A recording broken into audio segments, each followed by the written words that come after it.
મહાભારત 8 સત્વ ધર્મ ગુરુ વંશમ 1 જનમેજય કહે છે, આ બધી સ્ત્રીઓના કિસ્સામાં શ્રી હરિ પ્રસન્ન થાય છે.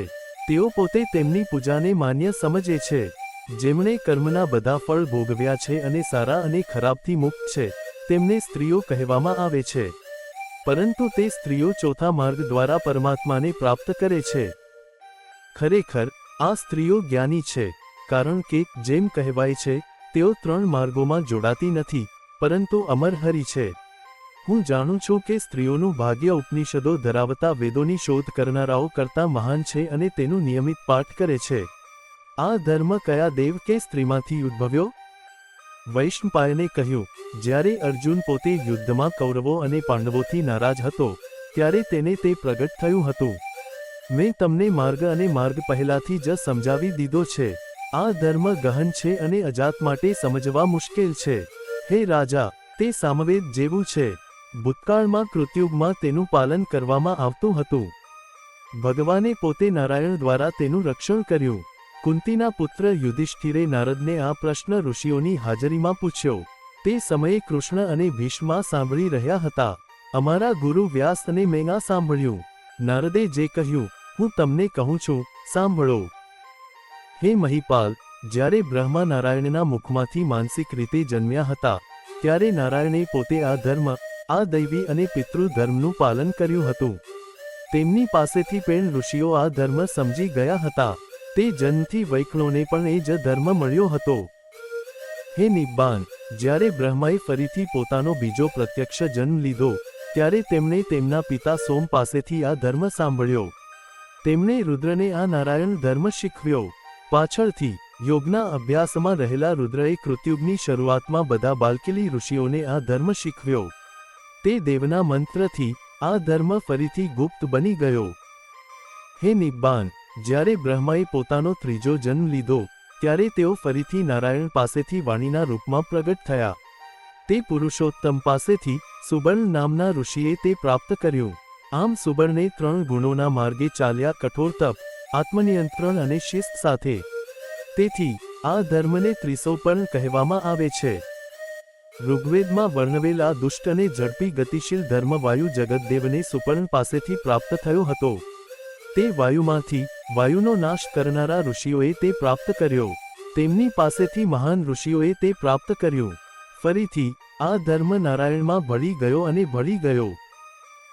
જ્યારે મહાબ્રહ્મનું પુનર્નિર્માણ થયું, ત્યારે શ્રી હરિનારાયણે પોતે વિશ્વની રચના કરવાની ઈચ્છા વ્યક્ત કરી અને તેમના મનમાં એક એવી વ્યક્તિ વિશે વિચાર્યું જે વિશ્વની રચના કરી શકે.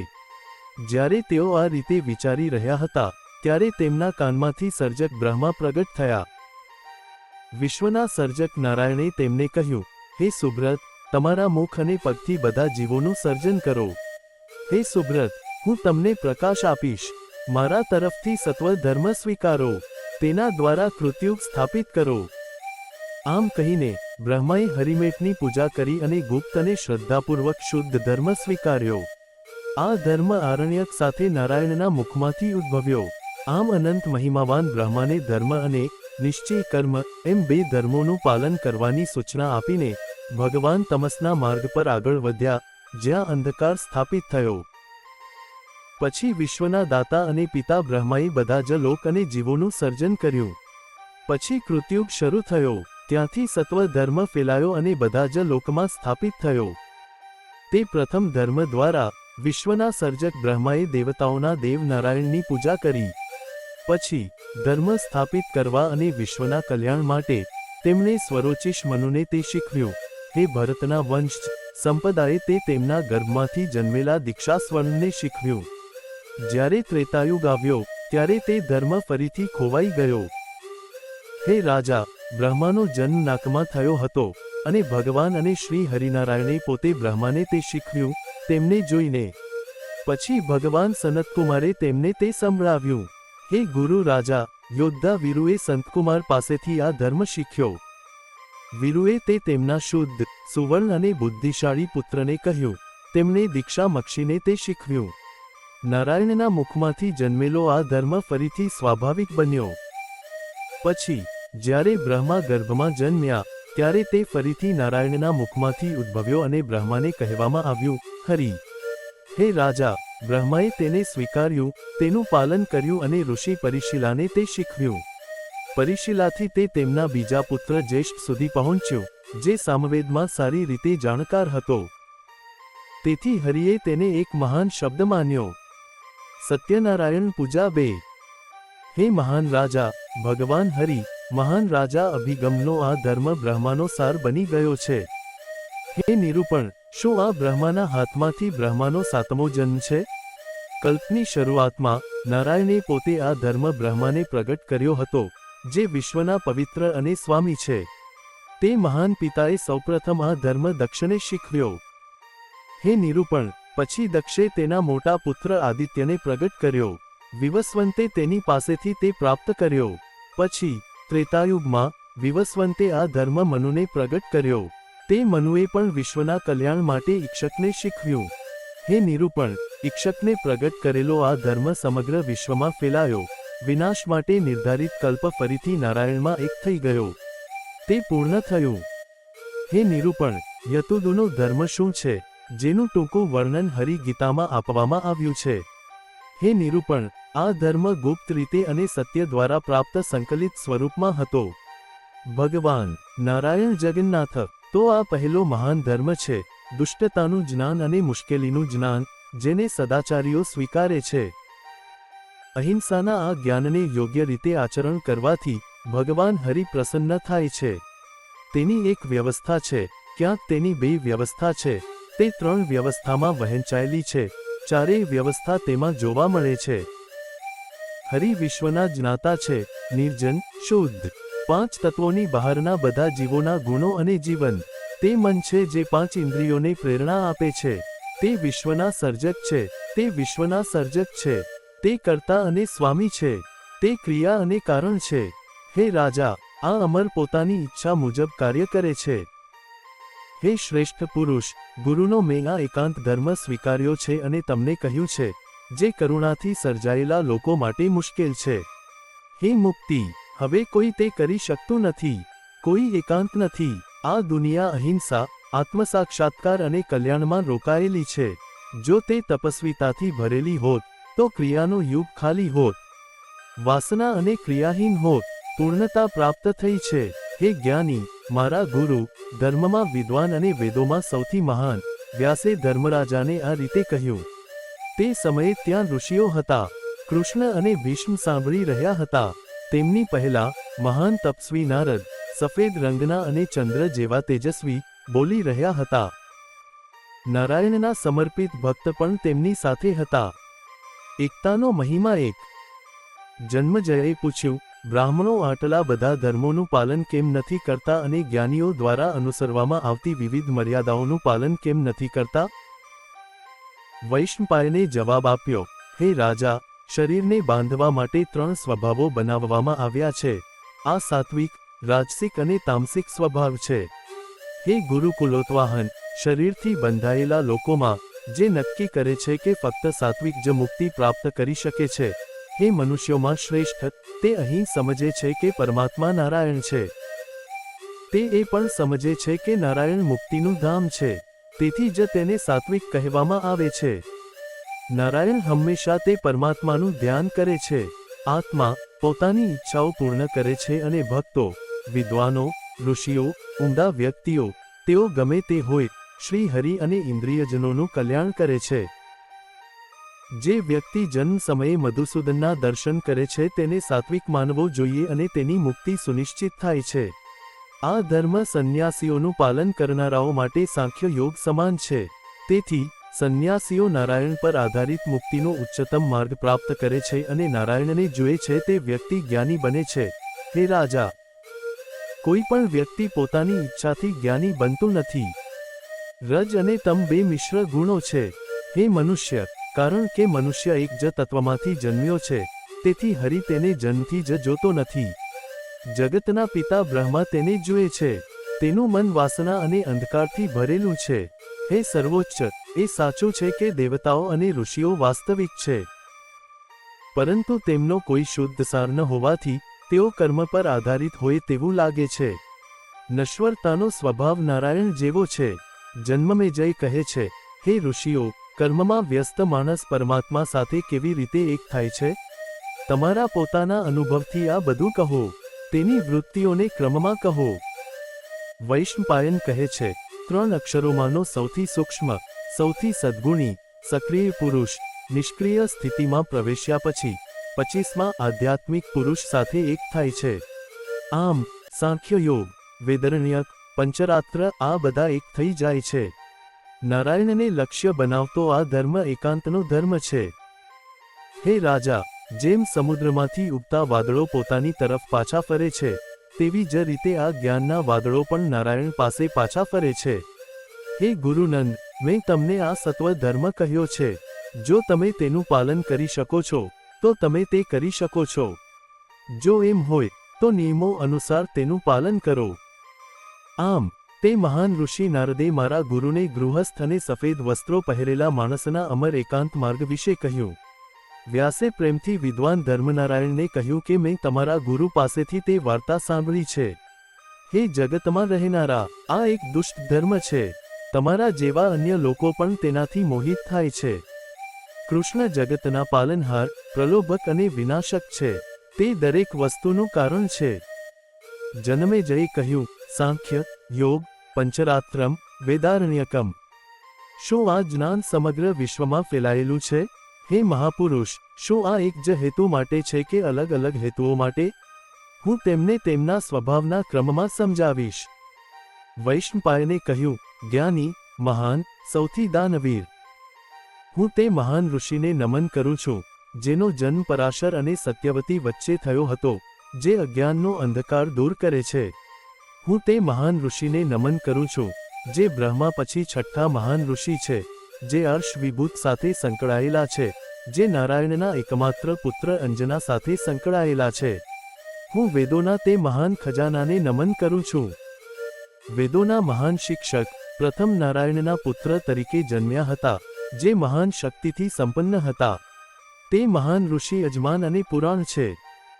જનમેજયે કહ્યું, હે બ્રાહ્મણો, તમે પહેલા કહ્યું હતું કે વસિષ્ઠ શક્તિના પુત્ર હતા, શક્તિનો પુત્ર પરાશર હતો, પરાશરનો પુત્ર કૃષ્ણદૈવ્ય હતો, અને હવે તમે કહો છો કે તે નારાયણનો પુત્ર છે. તો શું આ પહેલા વ્યાસે નારાયણ તરીકે બીજો જન્મ લીધો હતો? કૃપા કરીને મને કહો. વૈશંપાયન કહે છે, જ્યારે અમારા ગુરુ ધર્મસ્થ વ્યાસ વેદોનો અર્થ સમજવા માટે હિમાલયની તળેટીમાં ધ્યાન કરી રહ્યા હતા, ત્યારે અમે તેમની સેવા કરી હતી. સુમંત, જૈમિની, ચોથો કાલ અને હું, વ્યાસનો પુત્ર શુકુ આ મહાન યોદ્ધાઓ જેવા રાક્ષસોથી ઘેરાયેલા રહેવા સંમત થયા. અમે તેમની સેવા કરી જે એકલા મનથી વેદોના અર્થઘટન અને ભરતના અર્થમાં રોકાયેલા હતા. વાતચીત દરમિયાન જ્યારે અમે તેમને પૂછ્યું, ત્યારે દ્વિજોતાએ નારાયણને તેમના જન્મની વાર્તા, વેદોનું અર્થઘટન અને ભરતનો અર્થ સંભળાવ્યો. હે વિભ્રાસ, આ અદ્ભુત વાર્તા સાંભળો. મને તપસ્યા દ્વારા તે ખબર પડી છે, બ્રહ્માના 7મા કલ્પમાં માણસનું સર્જન કરવા માટે શુભ અને મહાન યોગી શ્રીમન નારાયણે સૌપ્રથમ તેમની નાભીમાંથી બ્રહ્માનું સર્જન કર્યું. પછી પોતાને પ્રગટ કરવા માટે બ્રહ્માએ તેમને કહ્યું, તમે નાભીમાંથી જન્મ્યા છો અને માણસનું સર્જન કરવા લાયક છો. તેથી જીવંત આત્માઓ અને નિર્જીવ નાગરિકોનું સર્જન કરો. આટલું કહીને તેમણે વરદાન આપનાર ભગવાનને પ્રણામ કર્યા અને હરિને કહ્યું, હે ભગવાન, હું તમારી પૂજા કરું છું. નાગરિકોનું સર્જન કરવાની શક્તિ ક્યાં છે? મને કંઈ ખબર નથી. હવે મને કહો કે મારે શું કરવું જોઈએ. આટલું કહીને ભગવાને પોતાની અંદર રહેલી બુદ્ધિનું ધ્યાન કર્યું. પછી બુદ્ધિ આવીને હરિ સમક્ષ ઊભી રહી. દૂત હરિએ તેને યોગની શક્તિ આપી. આમ ધન અને યોગ પ્રાપ્ત કર્યા પછી અવિનાશી ભગવાને તેને કહ્યું, બ્રહ્મામાં પ્રવેશ કરો. બ્રહ્માને બુદ્ધિથી ભરેલા જોઈને હરિએ ફરીથી કહ્યું, નાગરિકોનું સર્જન કરો. પછી બ્રહ્માએ હરિના આદેશને પોતાના માથા પર રાખીને કહ્યું, એવું જ થાઓ, અને હરિ ત્યાં જ અદૃશ્ય થઈ ગયા. એક ક્ષણમાં તે પોતાના સ્વભાવમાં ભળી ગયો અને તેની સાથે એક થઈ ગયો. પછી ભગવાનના મનમાં બીજો વિચાર આવ્યો. પરમ ભગવાન બ્રહ્માએ આ બધા રહેવાસીઓ, રાક્ષસો, ગંધર્વો અને દૈત્યોના ટોળાઓનું સર્જન કર્યું છે. આ જગત તે બધા સાથે એક બોજ છે. તે પાપોથી ભરેલું છે. ઘણા શક્તિશાળી રાક્ષસો, દૈત્યો અને દૈત્યો આ જગત પર જન્મે છે અને તપ દ્વારા વરદાન મેળવે છે. તેમને મળતા વરદાન તપસ્યા કરનારા દેવો અને ઋષિઓ માટે મુશ્કેલીઓનું કારણ બને છે. પછી મારા માટે આ ભાર દુનિયા પર ઓછો કરવો યોગ્ય રહેશે. પછી આ જગતના દેવો પાપીઓનો નાશ કરશે અને ઋષિઓના રક્ષક બનશે, તેથી બધું સહન કરી શકાય તેવું બનશે. મેં આ જગતને પાતાળ લોકથી ઉપર રાખ્યું છે. કારણ કે મેં તેને આ રીતે પકડી રાખ્યું છે, તેથી આ જગત જીવોનું પાલન પોષણ કરે છે. તેથી હું અવતાર લઈશ અને આ જગતનું રક્ષણ કરીશ. આમ વિચારીને ભગવાને મધુસૂદનને અવતાર લેવા માટે વિવિધ સ્વરૂપો બનાવ્યા. વરાહ, નરસિંહ, વામન વગેરે જેવા ઘણા માનવ સ્વરૂપો બનાવ્યા પછી મેં વિચાર્યું કે હું આ દ્વારા બંધાયેલા રાક્ષસોનો નાશ કરીશ. પછી જગતના સર્જનહારે ફરીથી ગર્જના કરી, ભો, અને તેના કારણે બધી દિશાઓ ગર્જના કરી. તે સરસ્વતીથી સરસ્વતીનો જન્મ થયો. તે પુત્ર, જે વાક્ચાતુર્યવાન હતો, તેનું નામ અભયેન્દ્રરથ રાખવામાં આવ્યું. તે ભૂતકાળ અને ભવિષ્યના બધા ચક્રોને જાણતો હતો, સત્યવાદી અને પોતાના વ્રતોમાં દૃઢ હતો. માથું નમાવીને આદિ અને અમર હરિએ કહ્યું, હે ઋષિ, તમે જે શ્રેષ્ઠ જ્ઞાની છો, વેદોને વિભાજિત કરો. આ મારો આદેશ છે, તેમ કરો. આમ કહીને તેમણે અપરિવર્તનશીલ વેદોને સ્વનિર્મિત મન્વંતરમાં વિભાજિત કર્યા. હરિ તેમના કાર્યથી પ્રસન્ન થયા. કુમાર, તું પણ કઠોર તપ કરીને અને યમસૂત્રનું પાલન કરીને આવતા મન્વંતરમાં ધર્મનો અડગ અને અજેય ઉપદેશક બનશે. જ્યારે કલિયુગ આવશે ત્યારે ગુરુઓ તરીકે ઓળખાતા રાજાઓનો જન્મ થશે. મારાથી જન્મેલા રાજાઓ ધર્મમાં ભિન્ન હશે અને એકબીજાના વિનાશ માટે લડશે. છતાં તું વેદોને ઘણી શાખાઓમાં વિભાજિત કરશે. જ્યારે કલિયુગ આવશે ત્યારે તમારો રંગ કાળો હશે. તમે વિવિધ ધર્મોના શિક્ષક, વિદ્વાન અને તપસ્વી બનશો, પરંતુ તમે આસક્તિથી મુક્ત નહીં થાઓ. તમારો પુત્ર બહુ આસક્ત વ્યક્તિ બનશે અને મહેશ્વરની કૃપાથી પરમાત્માનું સ્વરૂપ પ્રાપ્ત કરશે. આ શ્લોક ક્યારેય ખોટો નહીં હોય. બ્રહ્માના પુત્ર, મનથી જન્મેલા, બુદ્ધિમાં ઉત્તમ, ત્યાગી, મહાન ઋષિ પરાશર બ્રહ્મ સંબિત વસિષ્ઠના વંશમાં જન્મશે. કઠોર મહાન ઋષિ પરાશર, તપસ્યાનું ઘર, તમારા પિતા બનશે. વૈભવનોદપટ્ટી 3. ભગવાન બોલ્યા, મેં જે મહાન મહિમાનું વર્ણન કર્યું છે તેમાં તમે કનાઈમાં તે ઋષિના ઘરે જન્મ લેશો અને કનાઈ જનતી કનાઈમાં જન્મેલા કહેવાશો. ભૂતકાળમાં કે ભવિષ્યમાં શું થશે તે વિશે તમને કોઈ શંકા રહેશે નહીં. ત્યાગની શક્તિથી, મારી કૃપાથી, તમે જાણશો કે ભૂતકાળમાં કેટલા યુગો પસાર થઈ ગયા છે. તમે જાણશો કે ભવિષ્યમાં કેટલા યુગો થશે. સતત ધ્યાન કરવાથી તમે મને શાશ્વત અને ચક્રના હાથ જેવો જોશો. આ વચન ક્યારેય ખોટું નહીં હોય. હે મહાન આત્મા, તમારી સ્તુતિ પણ અનન્ય હશે. પછી તમે સૂર્યના પુત્ર, માનવજાતના પૂર્વજ શનિ બનશો. પછી તમે મારી કૃપાથી માનવજાતના અગ્રદૂત બનશો. પૃથ્વી પર જે કંઈ થાય છે તે મારું કાર્ય છે.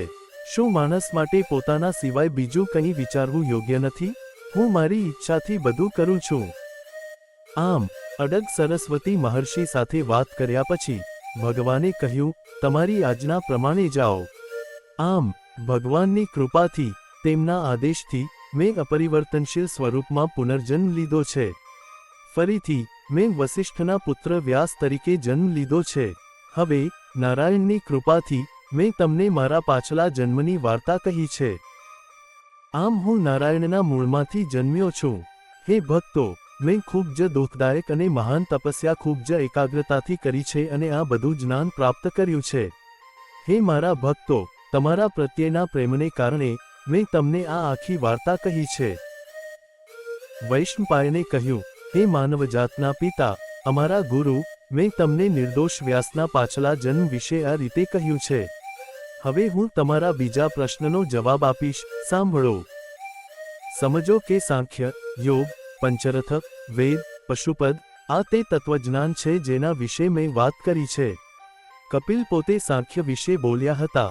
તેમને એક મહાન ઋષિ માનવામાં આવે છે. યોગ પ્રાચીન હિરણ્યગર્ભ દ્વારા સમજાવવામાં આવ્યો હતો. તેમના સિવાય બીજું કોઈ નહીં. તેઓ અભંડરત નથી. તેમને વેદોના રચયિતા માનવામાં આવે છે. કેટલાક તેમને પ્રાચીન ગર્ભ કહે છે.